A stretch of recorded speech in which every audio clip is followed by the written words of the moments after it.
Okay, great. Welcome, everyone. I really appreciate you being here.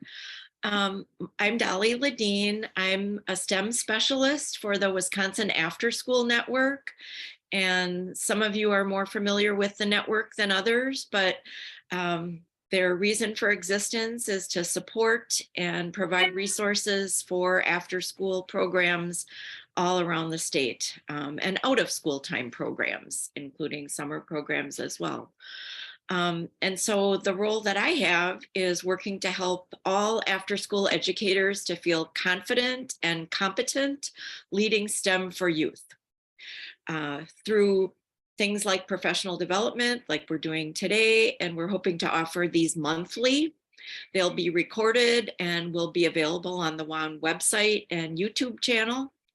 And just a little bit about what we've done so far. In March, we provided a workshop on STEM basics, just basic skills you need as leaders to lead STEM for youth. In April, we focused on teaching STEM outdoors, environmental science, emphasizing again the skills that you can use as an educator to get kids thinking like scientists using the outdoors. We're also co-leading a workshop through the ACRES program on asking purposeful questions. So that's really a more intensive workshop, building skills of asking questions and learning how to get kids to ask questions, which is one of the basic skills in science. And again, all of these will be available starting this Friday on a STEM playlist on the YouTube channel for Wisconsin After School Network.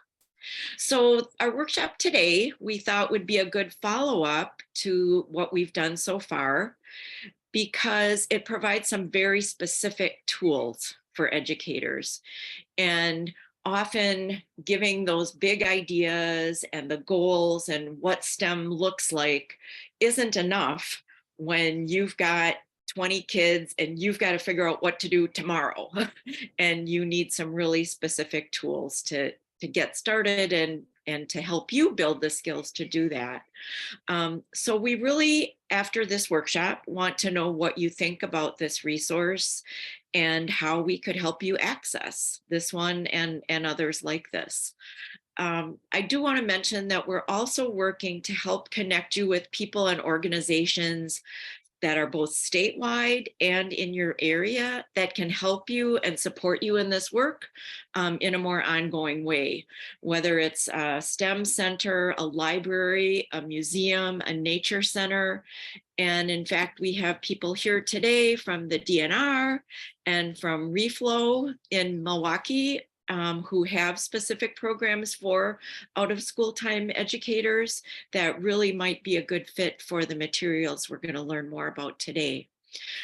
Also, don't forget, there is a 5-question poll at the end of this workshop. It will take you about 1 minute, and that will help us keep track of how people react to these workshops and give us some feedback. So with that, I would like to introduce Rachel van Scoik, who is from the California Academy of Sciences. And so she's out in San Francisco, and she is going to give us an overview and tell us all of the resources that are available through Science Action Clubs. Awesome. Thank you, Dolly. I'm going to go ahead and share my screen and get my slides up here. There we go. Awesome. Yeah, so I'm Rachel from Science Action Club. We are a national program, so we work across the country with after-school programs of various shapes and sizes, and really excited to partner with the Wisconsin After School Network for this webinar and start some conversations up through the work that we're doing. The California Academy of Sciences is a science museum, so we're lucky enough to have the research division, all the support of the folks there in making Science Action Club and making sure it's really scientifically sound. We decided to name this webinar How Citizen and Community Science Engages Youth in the Outdoors with Science Action Club. So for the folks that are coming from citizen science projects, you can think about ways to really engage the youth in your program. And for those of you coming as an educator or teacher, you can think about ways to bring citizen science projects into your programs. And we would love to partner. So if that means you're bringing it in with Science Action Club, we'd love to have that conversation. But a lot of what I built out today is to learn more about citizen science and STEM practices in general, and how to make your program fun and exciting and getting outdoors with the youth, especially as we're coming up with summer. So brief agenda. I thought I would talk for about 30-ish minutes. Definitely want this to be interactive. So please pull out the chat box so we can chat with each other as we go through the different activities. And then definitely leaving a lot of time at the end to chat with us and ask questions. But I'll go through what is citizen science and what is Science Action Club, how to lead STEM programs successfully. These are best practices with Science Action Club or outside of Science Action Club. And then I have some fun examples of what citizen and community science is in action, what that can look like out there in the world.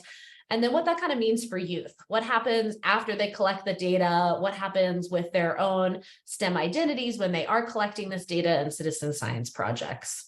And I'm a very conversational presenter. So if a question pops in your brain as you are listening, please chat it in, please unmute. Definitely happy to have a conversation as we go.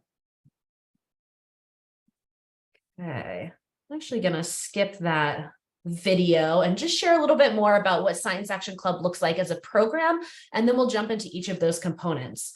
So as I said, we were designed at the museum with the research staff that we have here, and we feature hands-on STEM activities, nature challenges that get middle schoolers specifically outdoors experiencing nature and wonder. And we say middle school is 5th through 8th grade, but again, a lot of what we're going to be learning about today is applicable for all ages, even for the audience that's on this webinar today as lifelong learners. Breaking down our program a little bit, we have 12 activities that are nice and flexible for different formats. We provide a kit of materials for 20 to 25 youth, so it's nice and easy for you to get started. And then we also provide an interactive training so that you or your program staff are comfortable and excited to get going with the program. We have 3 units within Science Action Club, and I thought instead of talking through all of them, we could do through all of them so you could see what it looks like a little bit more. So this is where your chat box will come into handy. The first unit I wanted to highlight is Bird Scouts. This is when they're going outside and they're learning how to bird safely and quietly and walk around and identify animals. But a lot of the skills that are needed for that happen ahead of time indoors with the classroom. So this is actually one of the activities that we have. It's called Spot the Differences. So you might see where this is going. This is a pre-activity we do before we take them outside, and we give them a few minutes to write out as many differences as they can see between these 2 pictures. So pull out your chat box, because you're now all magically middle schoolers with me, and you can start chatting in the differences you see between these 2 birds. It's a really fun warm-up for middle schoolers because they are able to see a lot of differences. I can name a few as I'm looking at these pictures. But once you take this skill outside with moving birds and they're flying around and there's friends outside and you're using binoculars, there's a lot more challenges that happen. So practicing this skill, reinforcing it a little bit, allows for a really successful time when they're outdoors. Okay. Does anybody want to be the very brave first one to? Thank you, Mary. So round your head, spots on the belly. Yeah. Different trees. Yeah. It's also important to think about like the habitat that they're in. What are they eating? What different behaviors might they have? The flicker has a pink throat and dark spots, beak shapes. The tail is fuller. Yeah. Much more broad on the flicker on the left side. Thank you. So I think we give them about 10 minutes with this activity in Science Action Club. So they're circling it, they're doing it in a team, and they're practicing that. So again, they're learning differences between birds. They're getting these 2 bird examples, but they're really learning one of the skills it takes to go out and be a birder and to be a bird scout, which is really fun. So Bird Scouts is one of our units. That one pairs up with the citizen science app eBird and the Merlin Bird project as well. We named some of these differences, but here are a few more that we're seeing there. Different patterns. We've got the tail shape. There's a little bit of a pattern underneath the beak that look different. Awesome. Okay, let's explore our next unit. This one is my personal favorite. I started out my career studying insects, so this has a special place in my heart. Bug safari, it's where you're going out and exploring arthropods, and you're trying to find different animals, and you're using these different collection tools that you can see in the pictures and then in the cartoon image there to safely collect them, take pictures of them, and put them on a citizen science app called iNaturalist. And we'll explore that a little bit more later, but to jump into the content with Bug Safari, one of the big things, they need to learn about is what are the differences between different animals and what are arthropods and what different groupings of animals out there out there. So this activity is another kind of warm up, just like Spot the Differences with Bird Scouts. It's called Sort It Out. In this, we give them a big stack of pictures of different animals, and they're in teams, and we ask them to sort the animals that they have into as many categories as they can think of in 15 minutes. Now, I've had very serious categories.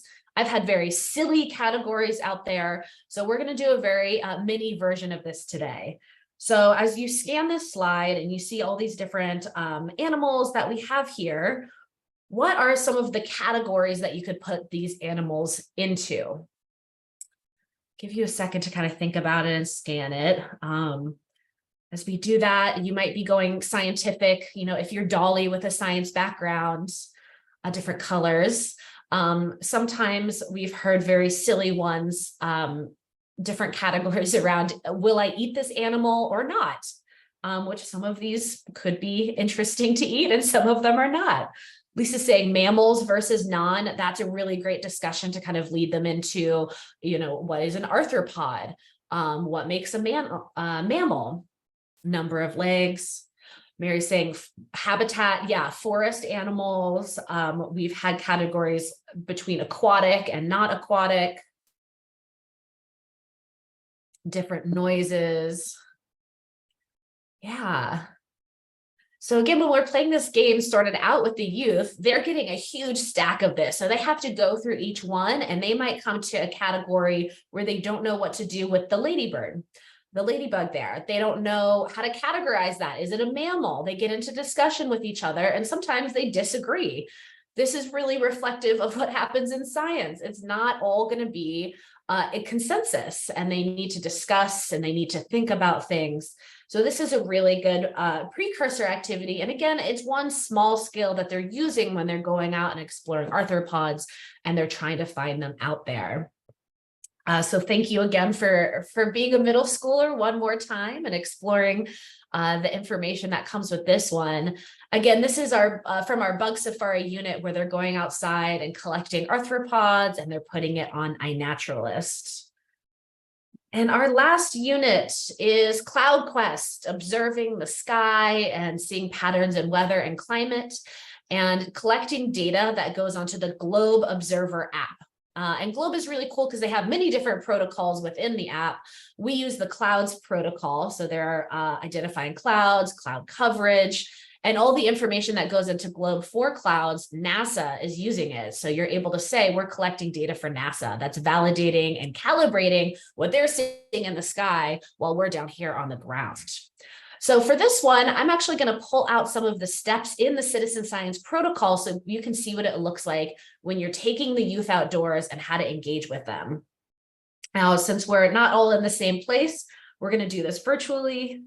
And here are two of the tools that we'll need for this engagement. The one on the left, the big grid, is called the cloud cover grid. This is a 8.5 by 11 grid that's clear. And you're able to hold it up to the sky and estimate how much cloud coverage is within that window that you're seeing. So you're taking all your youth outdoors, they're looking in different directions and they're stitching together that data to put it into the app and to have collaborative discussions around what they see. As you might imagine, this is the most dynamic of the discussions you can get into because the clouds and the sky is ever changing.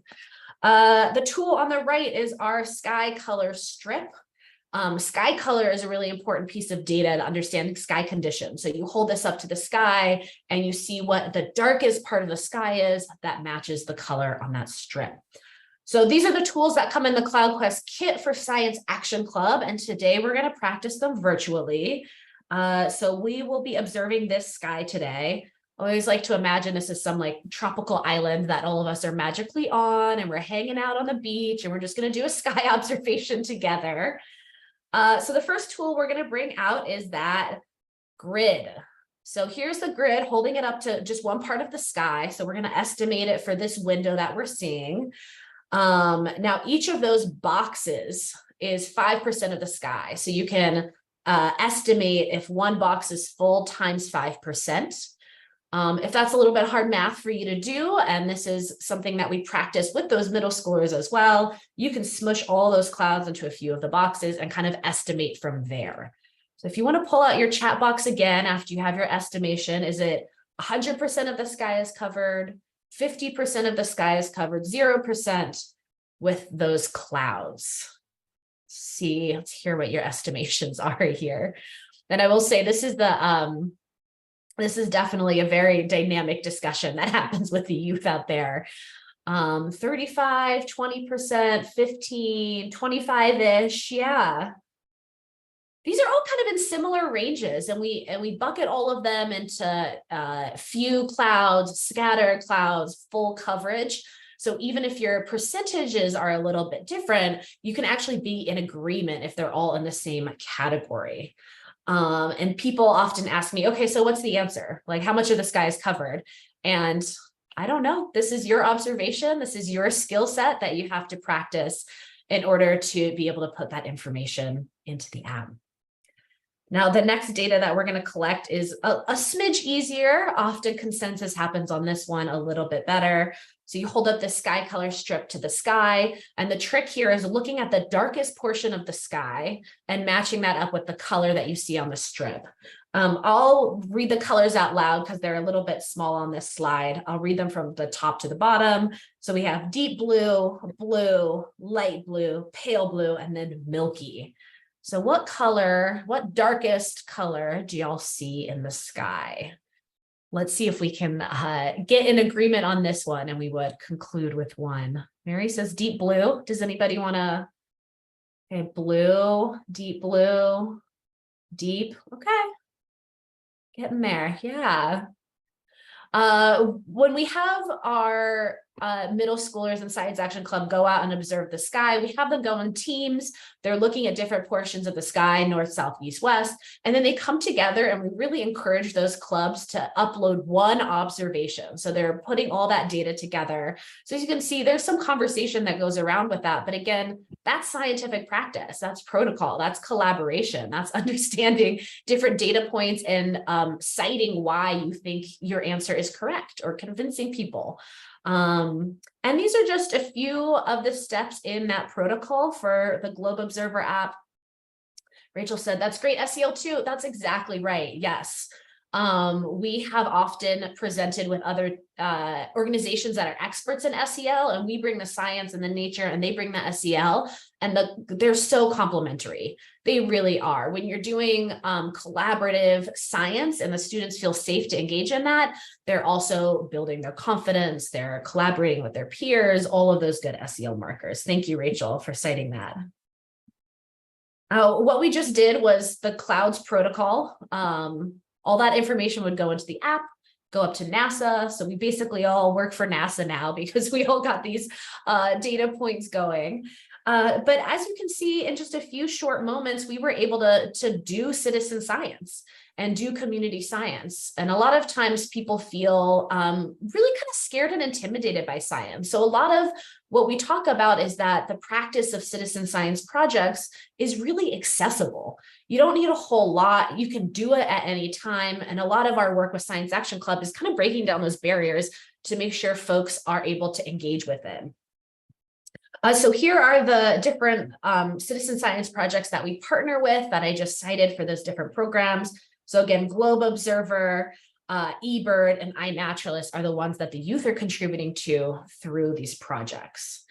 And now that we've kind of practiced it, we've dipped our toes into it, maybe some of y'all have done this in your programs or on your own already, but I really wanted to kind of ground what we just talked about with some more examples on what does the world of citizen and community science look like, what happens within it, and what are some of the really amazing learning and discoveries that can happen.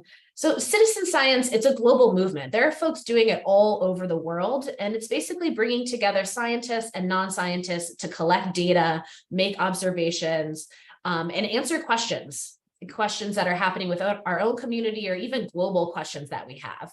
And these big questions take a lot of data, and it's more data than a single scientist or a team of scientists or even a team of scientists with their grad students and their postdocs and their volunteers. They need help still.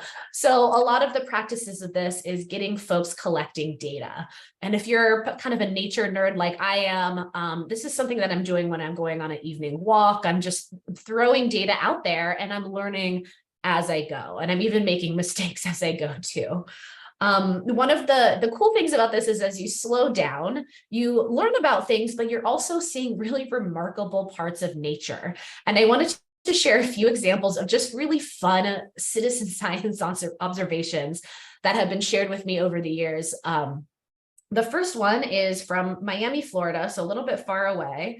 And this is a remarkable observation. Somebody was just out there with their phone and they happened to capture this image. Which you can probably figure out in your mind what's happening. So the bird is a swallowtail kite, and it had an iguana in its claws, talons, I believe it's called, and it dropped it mid-flight, and this person was able to observe it. And even more remarkable, because they were slowing down and observing nature, they were able to capture this image afterwards, that iguana hit the ground, it was totally okay, it ran away. This is a really fun one to see that a lot of youth really enjoy as well. Another one I like to share is that even in cities, really wherever you are, you're able to see remarkable stories. This one is a owlet, a baby owl that took up a red-tailed hawk nest on the edge of an apartment building in the middle of the city of all cities, New York City. So there's nature everywhere, and there's really remarkable things that we can see and celebrate. And there's really just fun conversations that can come from things like this. And there's even examples that come from youth as well. So we all know ladybugs. This particular one was discovered by 10 and 11-year-old siblings, and they found a really rare one that hadn't been seen in that part of the world. They were in Virginia. It hadn't been seen there in 14 years. So that one observation, that one picture that they took was able to demonstrate it's still here. And those two siblings were able to say, like, us as youth are able to engage in this and have data points as well.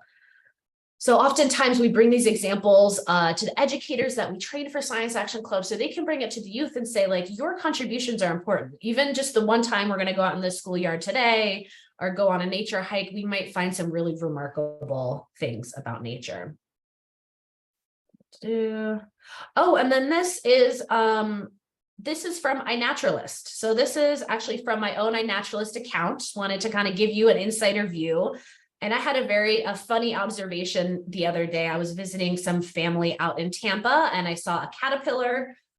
Here are my very poor pictures I took of it. They're not even super clear, but I knew it was a caterpillar. It was for a moth, but I had no idea what moth it was. So I put it up on here.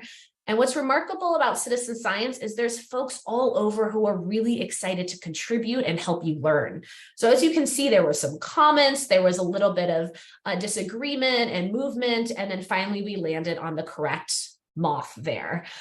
So it's a very welcoming, fun community within citizen science. No matter what app you're on, there's always folks that are helpful and excited to learn themselves.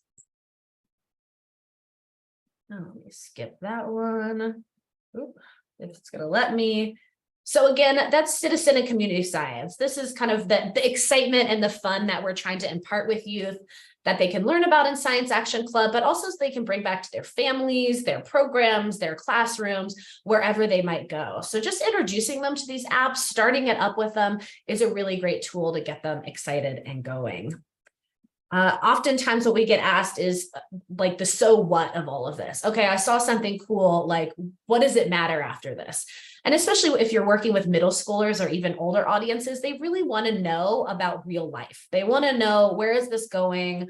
What does this mean? How adults are using it? So I wanted to kind of break down what happens with some of this data afterwards and why it's real science. We're not asking youth to practice or pretend when they're doing citizen and community science. We are doing real science. They're collecting real data. So to do that, we're going to follow iNaturalist. That's the one that's in Bug Safari, observing arthropods. And when you put that picture, even that messy picture of the caterpillar, you can you put that up there. There's a little bit of AI in the app, so it will indicate where you are, what kind of species there are. It'll say, we think it's this type of animal. And then what's cool is, like I said, there's a lot of very active people in these apps that are happy to identify and comment.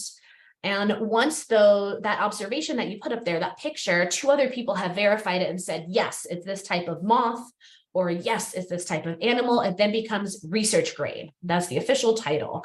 And when it becomes research grade, it goes up into this big repository called GBIF, the Global Biodiversity Information Facility, which is quite a mouthful, but once that information is verified, it's in there, and scientists are able to stitch that data point together with other ones to get a really clear picture. So here's one butterfly that's native to California, but as you can see, the dates on this are so variable. We have one from 1981 all the way to 2022. So we know this butterfly has been around for a long time. We know the different territories that it's in. So there's an observation in London, San Francisco, Arizona. So we can see kind of the span of where it's at as well. So that one data point, that one observation that your youth might have and put it up there, it's adding data points to the questions that scientists might have and understand about things. And lastly, just that single observation. Again, it's very important and it's very powerful. Another example from youth that this high school student made this observation of the salamander that was in their county for the first time in 40 years.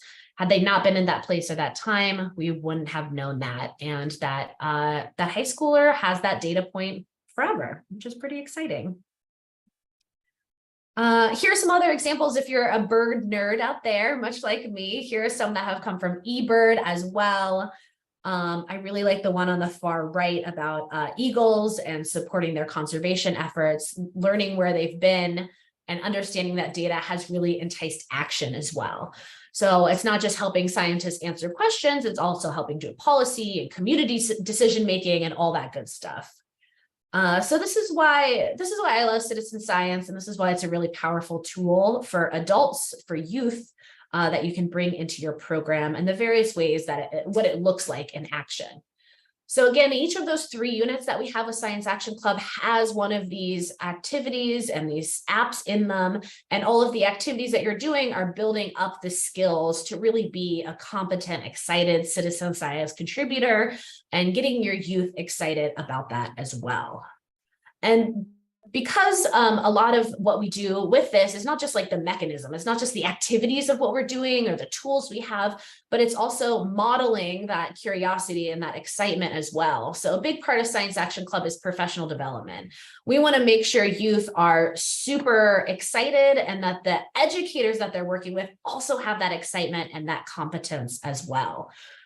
So I wanted to highlight a few of the practices that we have in Science Action Club that we provide in our online training and our instructor-led trainings that get our educators excited and prepared to do citizen science and Science Action Club.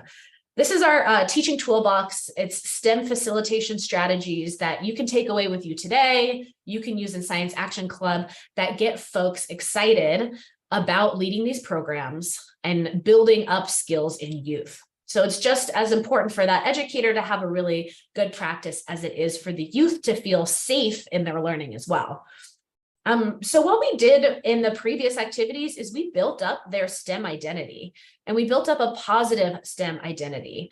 Middle schoolers, especially, they don't feel like they have a place in science, especially young women or students of color. They're going to say, it's not for me. I'm not good at that. That's not my thing. But if you say, hey, even just the observation that you had today, you did that.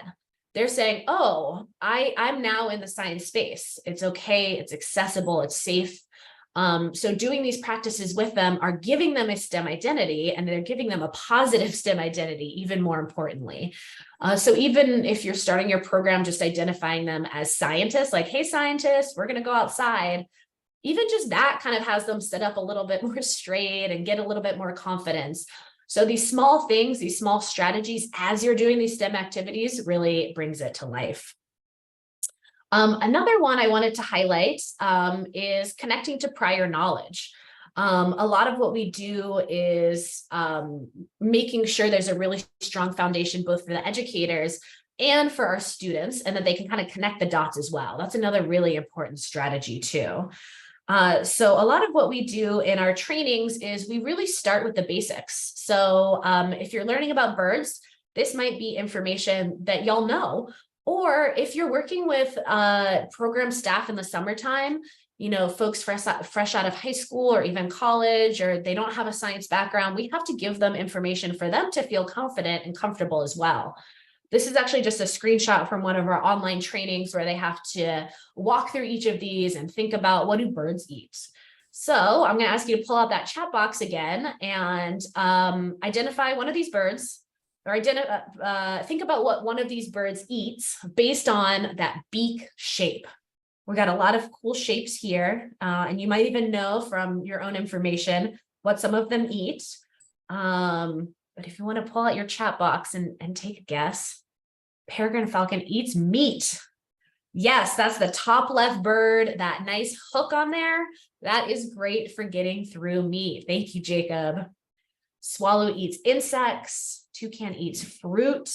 Yes, that bill is nice and good for smashing that fruit. Also really good for nuts as well. We want to crack it open a little bit. That hummingbird, I love hummingbirds. They have that long, thin beak to get through long flowers and get the nectar at the end. Oh yeah, Marie just said that. Thank you, Marie. So this is just a fun way to kind of connect dots. A lot of people have this information already, youth and educators, and it's often really just about elevating it and saying, like, you have the science knowledge already. You've seen a lot of this, you can think through this, and getting them accessible there. So that's one example of connecting to prior knowledge. We have some with birds. Something else that we're able to do is connect to prior knowledge within the activities for youth as well. So if we're leading our Cloud Quest unit, for example, one thing we can do is just ask about sky conditions. So you can pull out your chat box one more time. And when you see this sky, what do you think? What's your prior knowledge that you're connecting to? Or you can even take a step back now and put your educator hat and say, what would a student say in response to seeing this image as well? What actions might they do? Storm coming. Yeah, nice and clear. This is got to get that raincoat out. You can even joke around with your youth and say, you know, when this is happening, we're having an indoor day. We can't be outdoors this day. And you're kind of elevating these things that they're already thinking about, they're already knowing. And with youth, connecting to prior knowledge, that prior knowledge comes in many different forms. I'm sure we've all heard, you know, a rambling story from a youth that then gives us a nugget of what they're thinking about. But we have to kind of tease out that information and be patient and kind of find that connector point, but really honoring the different words that they're using, the things that they're saying, because they're coming from different backgrounds. And we want to, they all have that knowledge. We want to just make sure we have the right platform for that. Okay, let's do one more sky observation. This is a nice happy one that we can end on. What do you think about when you see this kind of sky? what kind of feelings come to mind? And they're all prior knowledge is important and helpful. I had one educator look at this picture and say, oh, it reminds me of the Simpsons intro. And I said, oh yeah, it totally does. Sky coming in and Dolly saying, get outside. It's going to be a nice sunny day. This reminds me of summertime. Yeah, Marie agrees, summertime, laying on the grass. So there's prior knowledge there, and a lot of it entices feelings as well, which is really cool. So that's just a teaser into our teaching toolbox and some of the STEM facilitation strategies that make all science learning and even like all enrichments that you do important. You can even bring this stuff into your sports program, your arts program. Prior knowledge is important there. Their identity, their connection to that topic is really important there.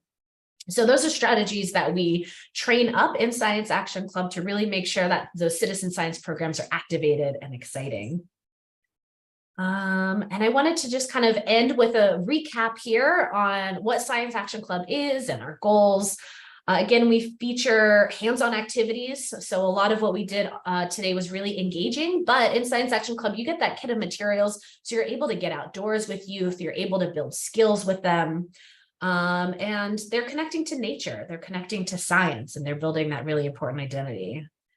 Our 3 units are Bird Scouts. They're exploring feathers, flight, and features that make birds very unique and exciting. Bug Safari, they're exploring small creatures with big impacts. They're exploring those arthropods. They're using these collection tools. The one on the far left is actually the funnest one to do. Everybody always has questions about that. It's called a pooter or an aspirator. One end you put over a small arthropod. The other end, you're actually using your breath to inhale and create a vacuum. There is a screen on it, so nothing's going into your mouth, but you're able to put it in that chamber and observe it safely, take a picture of it, and then pop off the top and put it back where you found it safely. So it's a really cool way to get those pictures. And lastly, Cloud Class, exploring the impacts of clouds on weather and climate, doing some cloud observations out there, which is cool. The 3 components of our program are those 12 activities that have 60 to 90-minute sessions, the kit of materials for 20 to 25 youth, a lot of hands-on stuff that is reusable, and then lastly, access to online training, and then access to me as staff and my other staff that helps support this. You'll have a human out there in the internet that can help you with different things if you get stuck, or if you want to re-enroll and use the program again. One question we always get is, what is the cost?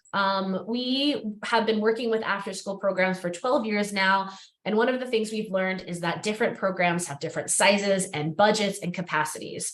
So a few years ago, we rolled out our sliding scale fee model. The full value of what I'm talking about, the kit, curriculum, and training, is $1,800. But we know programs, that's a high price point. So we scroll all the way down to $250 to get that kit of materials, the online training, and that guidebook, that curriculum.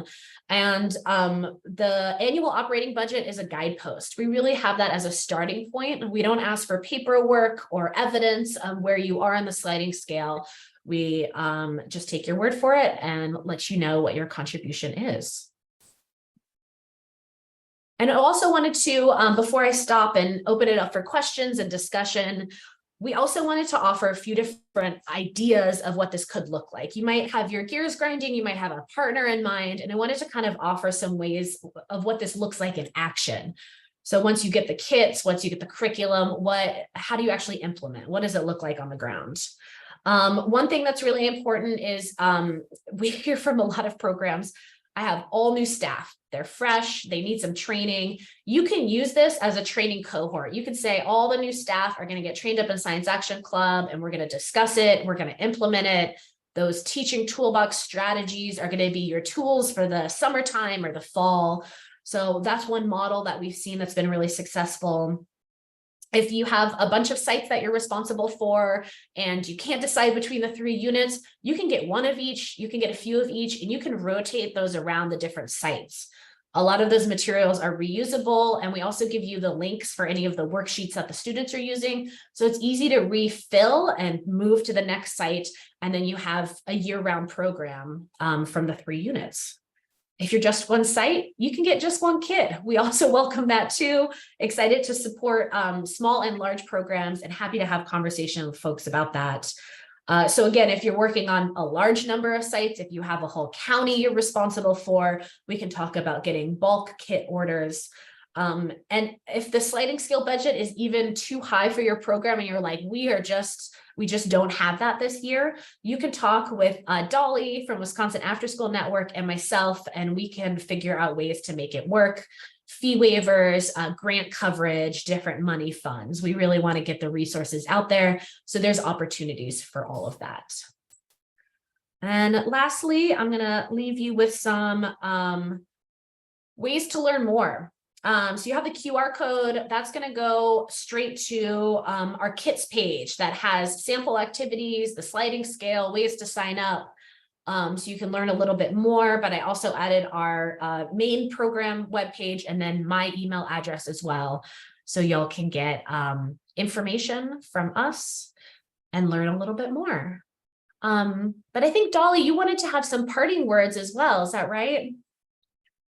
I'm really interested in your questions or the audience, your questions and your feedback, but just that this seemed like a really good starting point to us to get help leaders who maybe don't have a background in science and who in other ways might find citizen science something beyond them, that this would be a really good way for them to start. And I'd really like to get your thoughts about that and how we can maybe work with the organizations in Wisconsin to get this out there. So I guess I'd really be interested in your feedback and your thoughts and your questions for Rachel.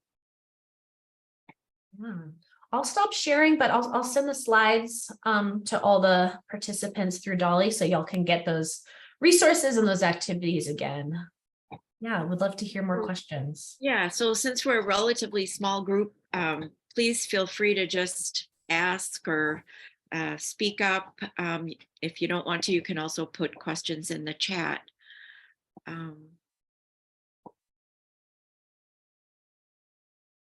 Any thoughts? Does this seem useful? Does this seem like something that your kids would get excited about, that your staff would find accessible for using in their programs?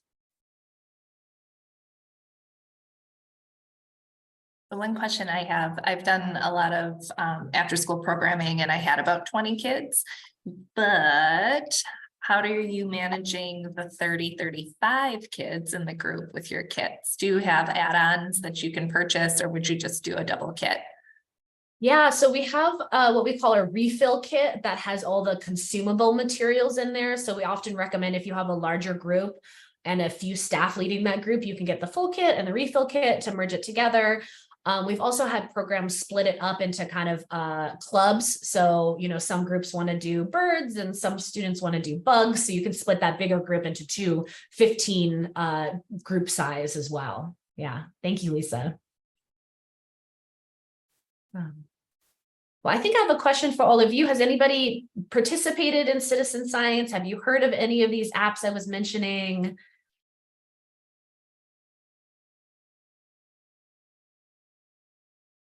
I guess first I'd like to hear from the after-school educators, if any of you have done any sort of citizen science with any of those.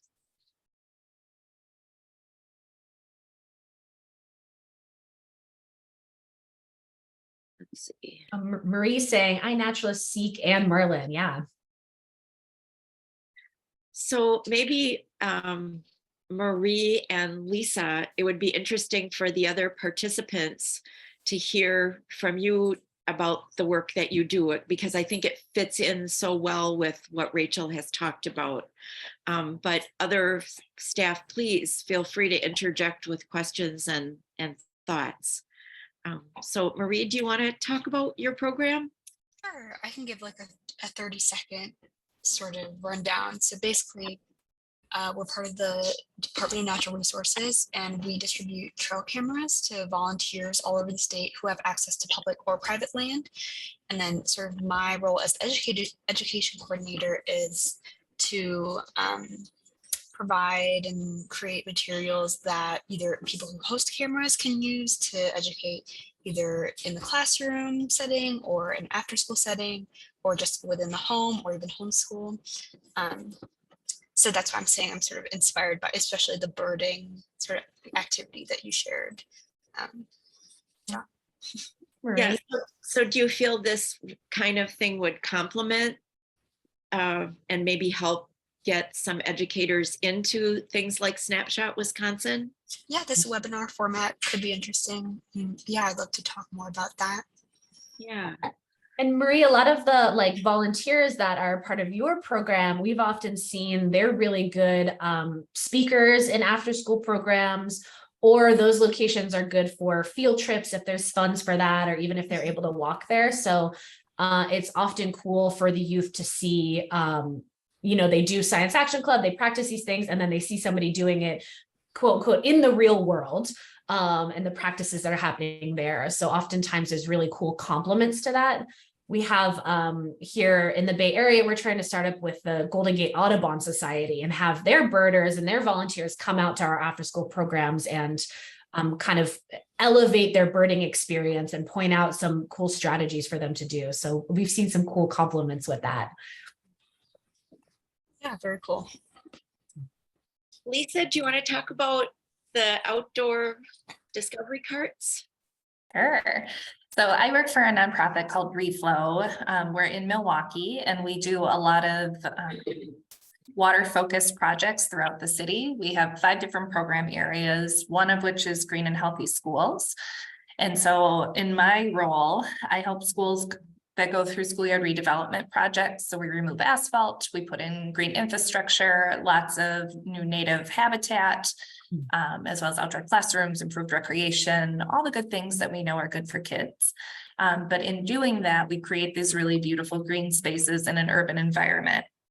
And so we have lots of different supports throughout those projects, including environmental education programs that we can deliver, teacher PD that we can do to help encourage folks to be comfortable going outside and using those spaces. And then we have outdoor discovery carts that were really developed to support the whole suite of those offerings. And so our company actually builds these handcrafted carts out of urban wood that are essentially mobile outdoor classroom carts that have writable surfaces, magnetic surfaces, bins of materials that are really great for science observation, dry erase clipboards, really basic tools that you will use almost every single time you go outside, no matter what your focus or your inquiry is, and really just do modeling and share resources to get more people comfortable taking their kids outside.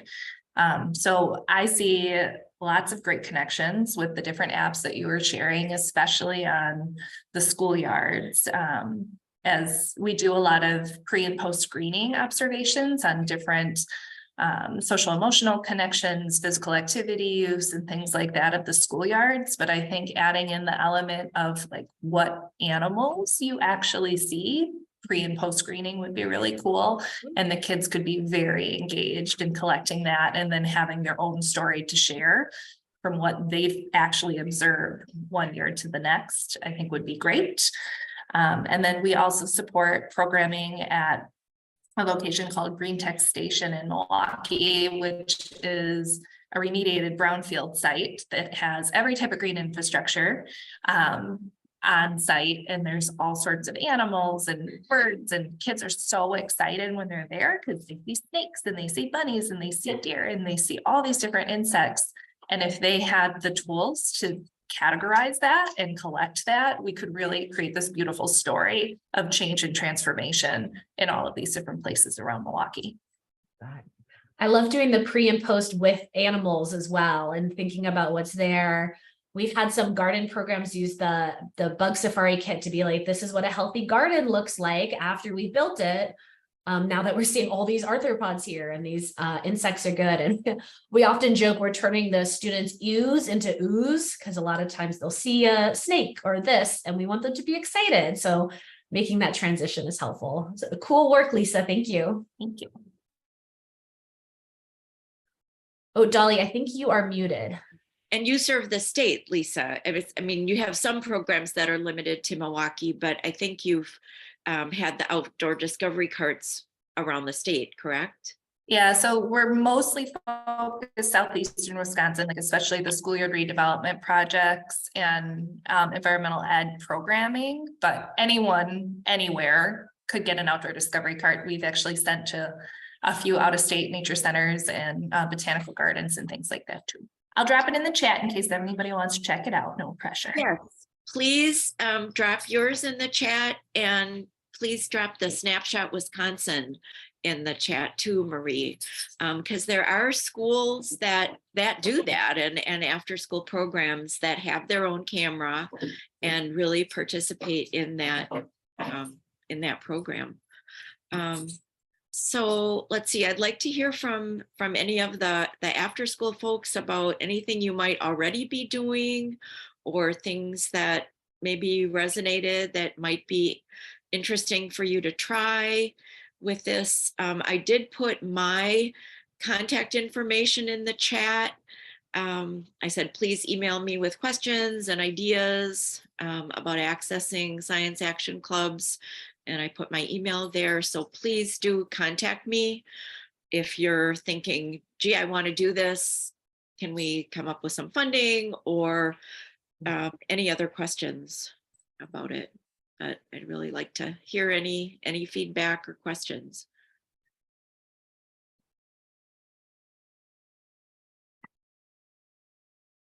There's a couple of you from Watoma.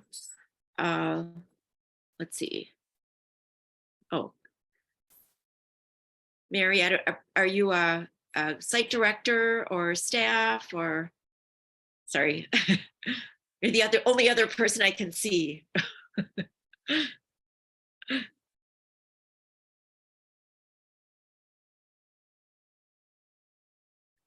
I'm having computer and mouse issues for some reason this morning, so it was very challenging.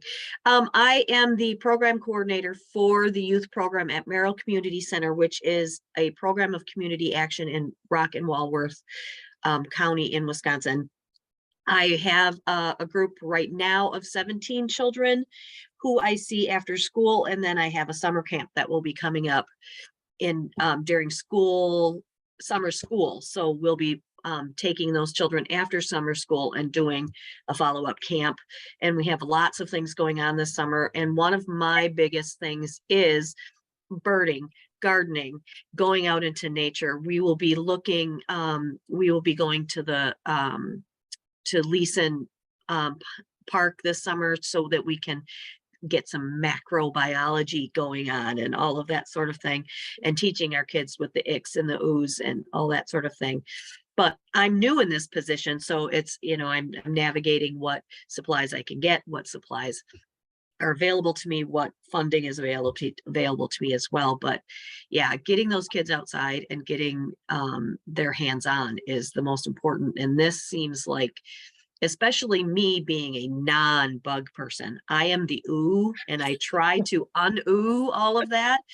But seeing some of these supplies where it can be much more hands-on without a lot of the ooh going on, or the ick going on. So I will be having a conversation with our director, and we'll see what we can do. And then I'll reach out as well with you. Awesome. I'm happy to convert you, Mary, to the side of ooh. I'm not fond of the ick, but I'll do the ooh. So in your head, it's just that emotional reaction. I get it. I need to make sure that I don't project my fears onto them. Exactly. Thank you, Adam, for writing your ideas there. And I'm glad that you guys are excited about this. And again, please email me with any questions or help getting this or other resources started. And we've got lots of information there, more information from Marie and from Lisa. So, oh yeah, Green and Healthy Schools Conference coming up. And let's see, Marie said that the wildlife observations really are used in management decisions. So it really is, like you said, Rachel, the real science that can make it really exciting to do this kind of stuff. So we're coming up on our time, but any other questions or thoughts or any closing words, Rachel? Oh, just excited to talk about citizen science and the practices of getting our youth outside and getting us outside as well. And really excited to have some conversations with y'all about using Science Action Club or just starting to promote citizen science projects at your program. Great. So please contact me. This will be up on the YouTube channel very shortly, and please share it with other colleagues that you think might be interested, because the recording will be available. And Jen, do you want to post those questions? So I will do that right now. Yes, thanks, Sally. So please just a very quick 5-minute poll, 5-question poll that will take you about a minute. If you would please respond, we would appreciate it.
great.